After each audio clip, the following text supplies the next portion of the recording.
good and what up? It's your brother SamAnt. Hear it viral. Hip hop news. Do me a favor, family, before we get started with the content. Y'all know what to do. Go up tap and hit that like button. Alright, so if y'all follow viral hip hop news, you know I like to do my Lost Files series every now and again where I get some of the greatest comedians, real talking motherfuckers of all time, and I get them talking some truth, some real talk. I had Eddie Griffin on, or did a video on Eddie Griffin, I should say. I didn't have him on. Paul Mooney, of course, the man you see up top, and the late great Patrice O'Neal. Wanted to get back and do another Paul Mooney when it got a great response when I did it a couple months ago. Even got Paul Mooney and I speaking. Hopefully we can have him on the podcast to do a great interview with the Uncensored Truth. That would be phenomenal. But needless to say, here's another Lost Files of the man Paul Mooney. This isn't so much a comedy as it is him talking about his career, working with the late, great Richard Pryor, Saturday Night Live, how he is one of the greatest writers of all time. He gets into gentrification, of course. We all know Paul Mooney gets deep. And, of course, his real and uncut raw views on politics and how it affects America today. Always very insightful when you hear about Paul Mooney. Won't you check me out on the back end for my light commentary toward the end of the video. If you happen to make it that long, I appreciate it. But I'm not going to hold you too much longer. Without further ado, we got Paul Mooney. Let's go. Remarkable career is in town this weekend. It's Paul Mooney playing Sacramento's Punchline. Mooney grew up in Oakland and got a start in the 70s writing for Richard Pryor. He also wrote for Saturday Night Live in its early years and was head writer for a while on In Living Color.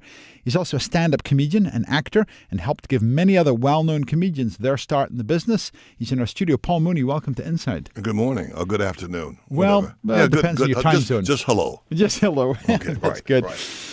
You started out, as I said, writing for comedy. Was that your plan, to be a comedy writer? No. I mean, what do you mean, my plan? When you started out in the business, was it your plan to be a comedy writer forever, or were you a stand-up comedian who started out writing? Both. Both. I mean, I've always been able to write and tell jokes, so both. Yeah. Yeah. I mean, I've worn different hats. I like them. I'm a creative person. I'm an artist. Yeah. An artist first, everything else second. Yeah. But it must be different experience when you write a joke that you think is a really good joke and someone else tells it, maybe not as well as you would. Yeah, sometimes. Yeah. But usually, if you write for someone that you know, it doesn't work that way. It always works out positive because you know them and they'll deliver it correctly. Yeah. But if you don't know the person and you write for them, that can happen. Yeah. You have to know them. I mean, it may not be funny to you, but they'll deliver it if it's about them. You have to know the essence of the person. How did you start writing for Richard Pryor? How did that come about? How did it come about? Yeah. That's in my book, Black is the New White. So you have to read about that. But I mean, I'll tell you about it. I mean, it's like Richard and I, we met and we collaborated. Richard, I mean, it was just his birthday too, Really? Yesterday.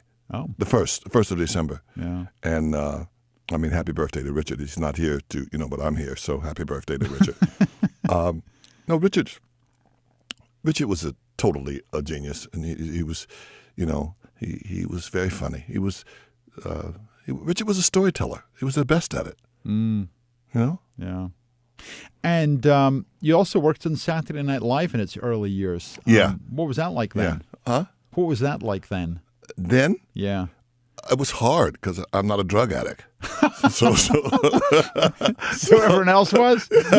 Yeah. So it was very difficult. Yeah. Yeah. You know that. Yeah. I mean, if you're one of them, it's fine. If you're not, it's different. Well, I have a sensitive nose. It's like when someone's smoking. Yeah. I can smell it. You know what I'm saying? But it was very weird. Well, one of the jokes about Saturday Night Live is its best years was just before you started watching. Well, since you were there in the early years, you were really at the best time. Yeah. Always the best. Yeah. It was the best. It was the most fun. Everyone was very up, and the world. It was new. It was brand new to everybody, and everybody was excited. And everyone couldn't wait to watch it. Yeah. And politically, it was great because we all had something. Do you understand? If you watch something that you enjoy to watch and you have something, you've got chicken, you've got 2 cars, or you know what I'm saying? You've got everything that you want. It's the American dream. Now it's the American nightmare. Oh. I mean, yeah, for everyone, not just for me or you. Yeah. Yeah, go ahead. It's for everybody. Well, I'm just going to remind people, Paul Mooney is my guest. He's a comedian. He's at the Sacramento Punchline this weekend. He's got shows tonight, tomorrow night, and on Sunday night.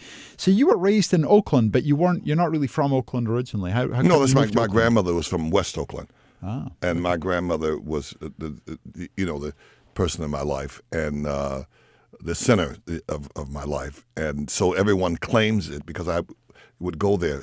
It's West Oakland on 18th Street. I mean, I don't know if you know where that is. I'm quite familiar with it. Yeah, well, it's not there anymore. Have you been over there lately? Not to that particular part of Oakland. Go back. You know where it is, don't you? Yes. Yeah, I went over there trying to find it. It's not there. Oh. All I saw was white people walking their dogs.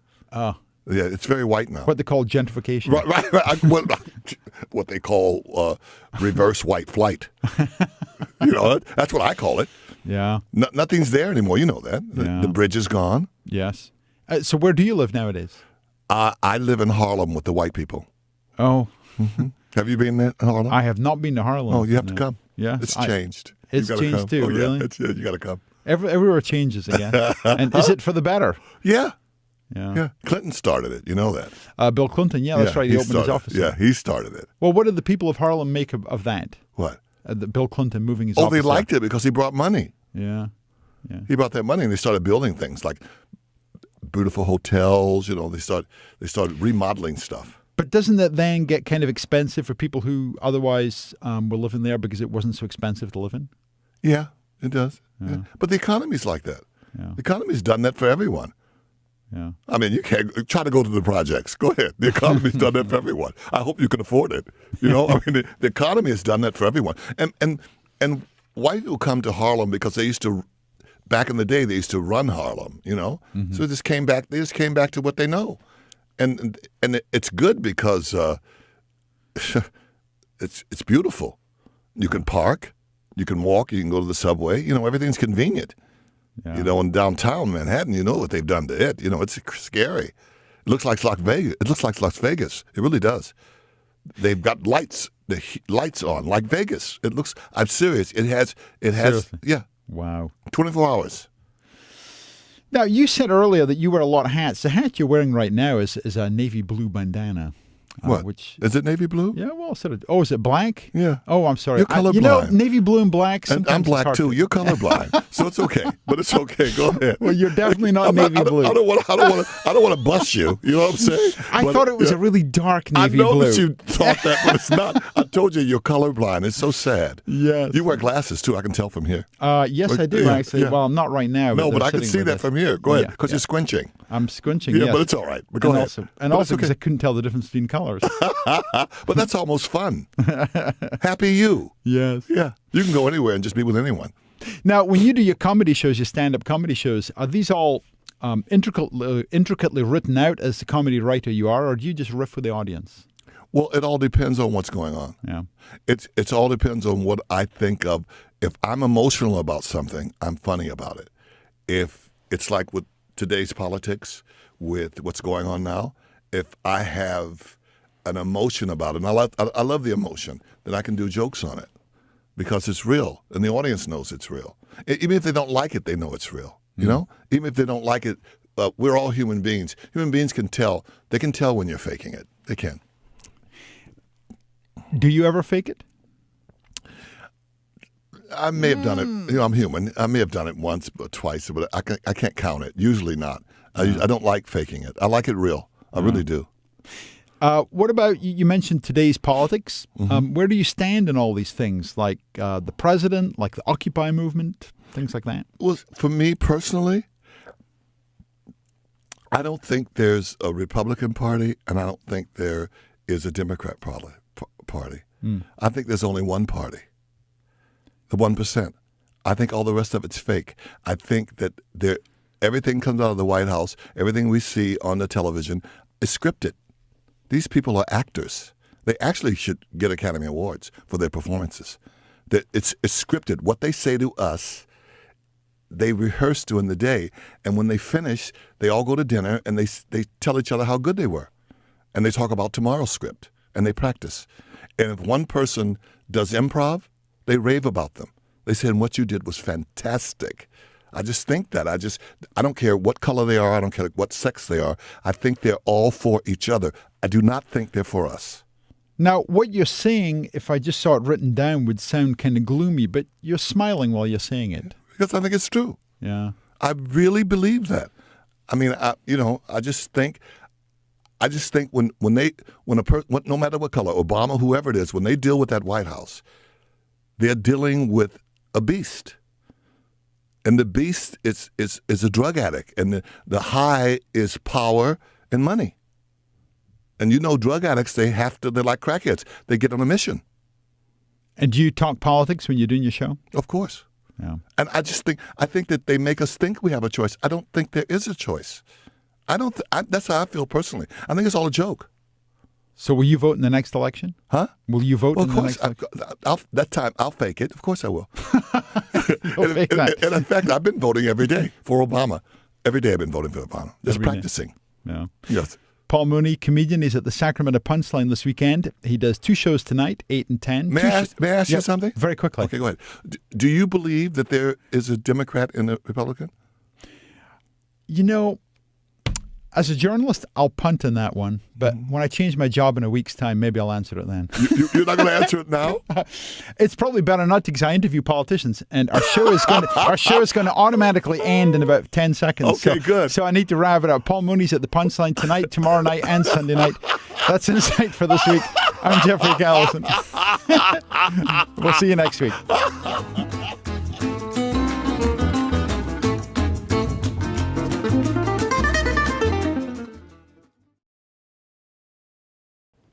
White folks love Bill Cosby so much. They had commercials, man, where little white children was riding his back eating tapioca out of his eardrums. Daddy Bill. And so, how do they kill my son and I can't get a commercial?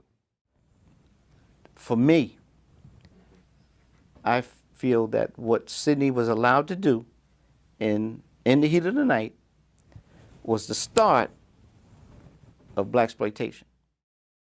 Hear that? Because there's a bunch of devil workers in Hollywood. And there's a lot of black folks too. And they be throwing up them signs. You see them, this, that, all of them. Watch the rappers, watch them folks. It's scary.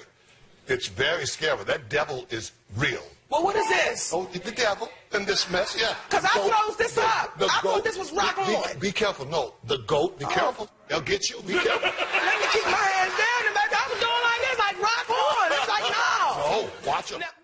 Always dope to hear Paul Mooney's perspective. Thank y'all for sticking around for the 13th minute of this video to hear my 1-2 on the back end of what we just heard with Paul Mooney. Like I said, it might have made you laugh a little bit. It's not going to leave you in tears, but always very insightful information.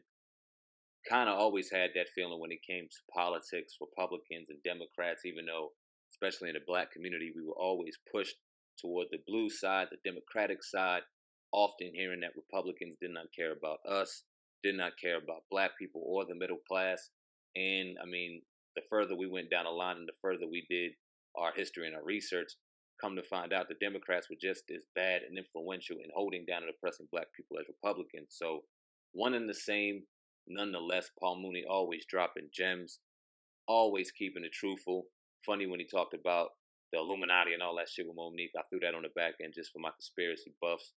Always talking that game, always talking that shit. I love y'all. Won't y'all leave a comment in the comment section right now? Let me know what you think of what we heard from the GOAT Paul Mooney. Also in the description box, just links to our Twitter, IG, as you see at top, and also the platforms that CEO of Viral Hip Hop News, SamAnt, myself runs. Push Up with SamAnt, SamAnt Uncut. And of course, you already know I'm the co-host of the most underrated podcast on YouTube to date, the Uncensored podcast from my brother, Oh God, over at Hip Hop News Uncensored. You can check us out on this platform, Hip Hop News Uncensored, and the Uncensored Podcast official channel. And for your listening pleasure on iTunes, Spotify, Google Play, and all major online outlets. Appreciate each and every one of y'all's support. Always trying to keep it raw, real, and uncut here at Viral Hip Hop News. Until next time, until next story, I sincerely appreciate each and every one of y'all. And I'm out of here, man. Peace.